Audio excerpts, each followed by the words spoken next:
Imagine this. Ice cream sales goes up and crime rates also goes up.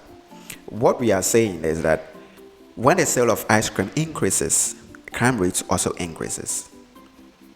It's one of the most ridiculous confusion that people actually entangle themselves with in statistics, especially when they are trying to explain the difference between causation and correlation. Hey there, you're welcome to Scodemy.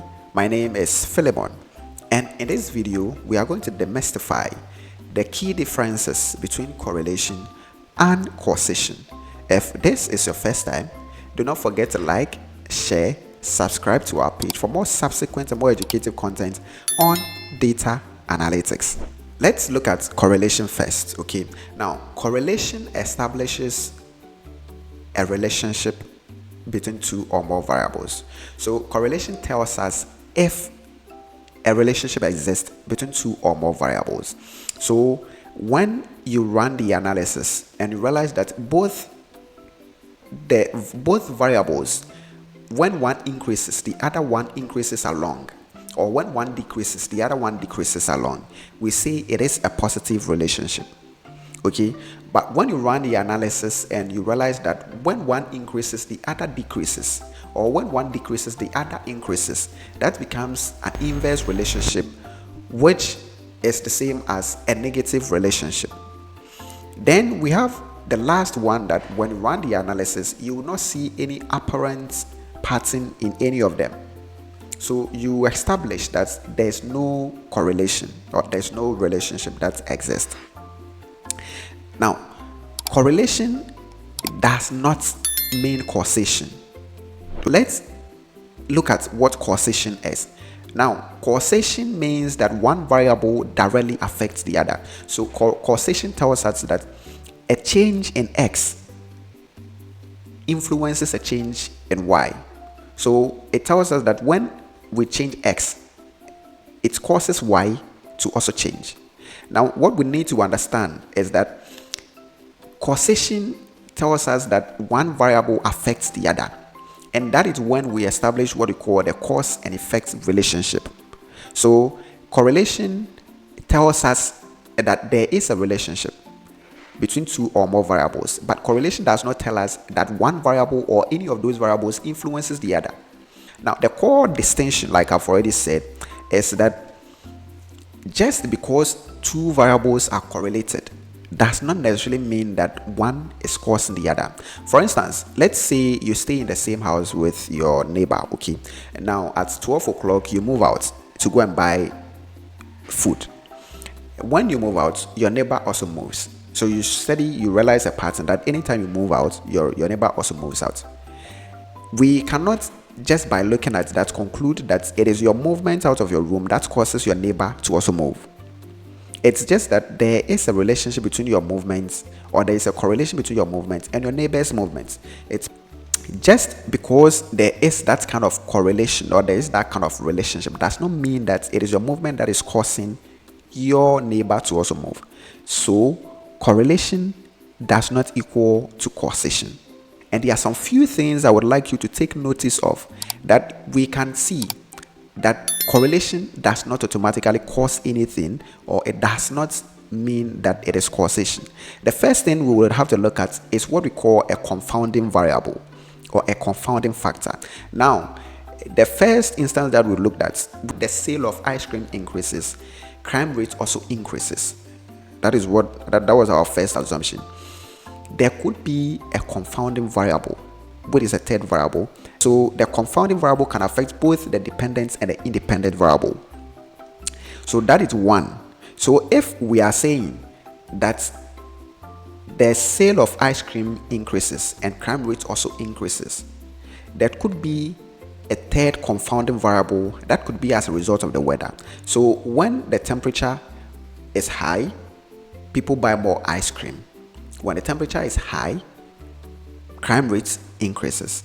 So the confounding variable in here is the temperature. That is the key driver and not the ice cream. So you realize that it is not the ice cream that is causing the crime rate. Neither is the crime rate that is causing the ice cream, but it is because of the confounding variable which is the temperature. Secondly, there could be what we call a reverse causality.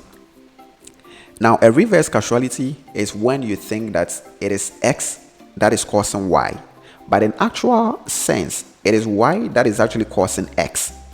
So we can look at it in this way, that your health increases when your income level increases. So we are looking at health and we are looking at income level. It is arguable that when your income increases, it will increase your health conditions. It could also mean that that is actually a reverse causality, that because your health conditions has improved, that is why you are able to save more money. But it is not because you are saving more money, or it is not because you have a lot of income, that is why you have an improved health system. So again, there could be a relationship between your income and your health. There could be a correlation between your income and your health, that when your income increases, your health situation improves. But it does not mean that is causation. It does not mean that it is your income that is influencing your health conditions, or it is your health condition that is influencing your income. It could just be that that situation in itself is what we call a pure coincidence. It could also mean that it is just a pure coincidence. So you are staying in your house with your neighbor. You move at 12 and your neighbor also moves out. So whenever you move out, your neighbor is also moving out. You have no idea. It could be as a result of the weather. It could be as a result of the fact that your neighbor is going on break. It could be that it is at 12 that your neighbor meets somebody. It has nothing really to do with your movements. It could be a pure coincidence. Sometimes two variables could move together. They are just moving together purely by chance. They have no real connections at all in any way. So when two variables are moving together, you cannot conclude that because they are all moving towards the same direction, or because when one happens the other also reverses, so there is a relationship, and in that case you want to conclude that one causes the other. No. Now, how do we establish causation? One key way to establish causation is to run a controlled experiment. So you need to have a controlled system or controlled environment that will really run the analysis to really establish that yes. Secondly, you can run proper statistical methods. Okay, so you can use regression analysis to establish that one variable directly influences the other. Change in A causes a change in B, and regression can help you do that exactly. You can also have a logical explanation that makes sense. Okay, so until you have a logical explanation that makes sense, you cannot conclude that because B is being affected, it is because A was changed. You need to have a logical explanation. Why does correlation and causation actually matters?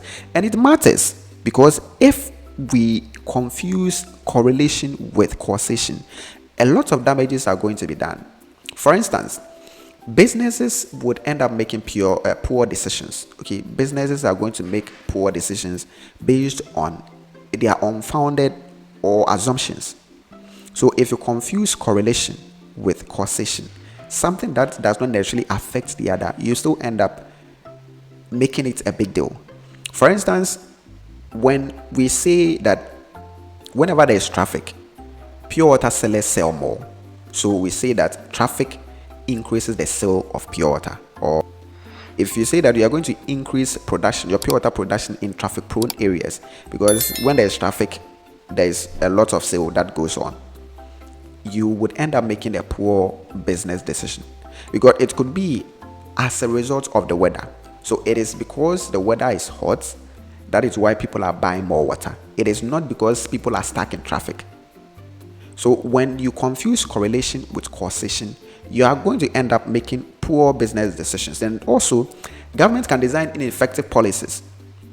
I mean, we have seen series of policies in Africa that we realize that it is just based on assumptions. It is based on certain things that does not really statistically matter.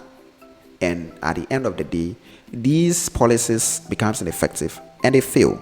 One last thing that we also need to look at: researchers will end up publishing misleading conclusions because they do not understand the difference between causation and correlation. So, at this point, I want to believe that you really understand the key differences between correlation and causation. Thank you for watching. Bye bye.